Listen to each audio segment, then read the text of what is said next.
teman-teman, perkenalkan nama saya Ainun Masrufa dari UT UBJJ Banjarmasin. Pada video ini saya mau membahas tentang pentingnya sejarah lahirnya Pancasila yang masih relate banget buat generasi kita saat ini.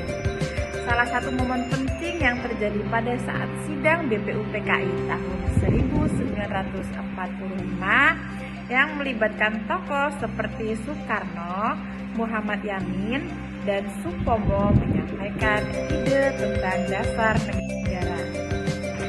Walaupun berbeda pendapat, mereka tetap berdiskusi dan saling menghargai hingga akhirnya lahirlah Pancasila yang disahkan pada 18 Agustus 1945.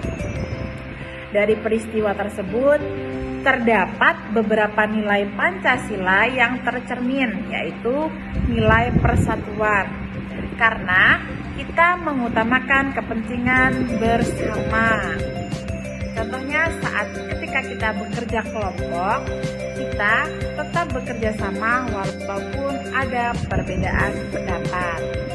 Yang kedua, nilai musyawarah, karena keputusan diambil melalui diskusi bersama.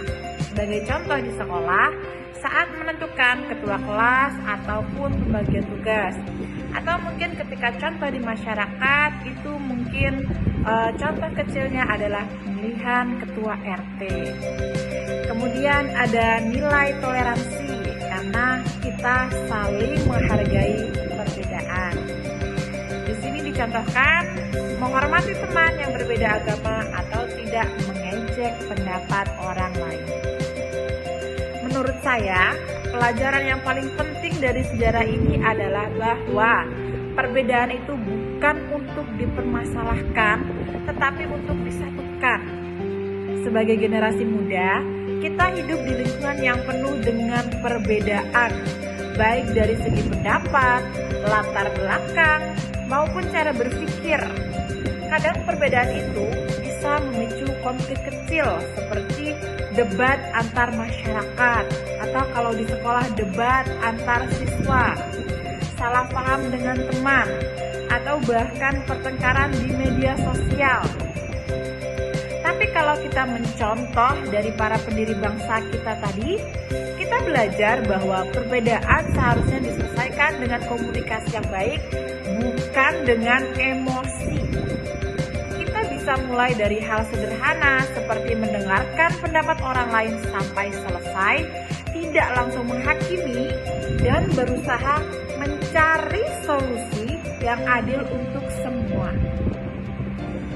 Selain itu, kita juga perlu belajar untuk tidak egois. Mengutamakan kepentingan bersama memang tidak selalu mudah, tapi itulah kunci terciptanya lingkungan yang damai dan harmonis. Menurut saya, kalau nilai Pancasila benar-benar diterapkan oleh generasi muda, bukan tidak mungkin bisa menciptakan masa depan Indonesia yang lebih rukun, saling menghargai, dan kuat dalam persatuan. Jadi teman-teman, perbedaan itu seharusnya tidak memecahkan kita. Justru itulah yang membuat Indonesia kuat. Mari kita lanjutkan perjuangan para pendiri bangsa kita dengan cara sederhana, menghargai satu sama lain. Karena persatuan bukan hanya sejarah, tetapi tanggung jawab kita hari ini. Terima kasih. Sekian dari saya. Bye-bye teman-teman.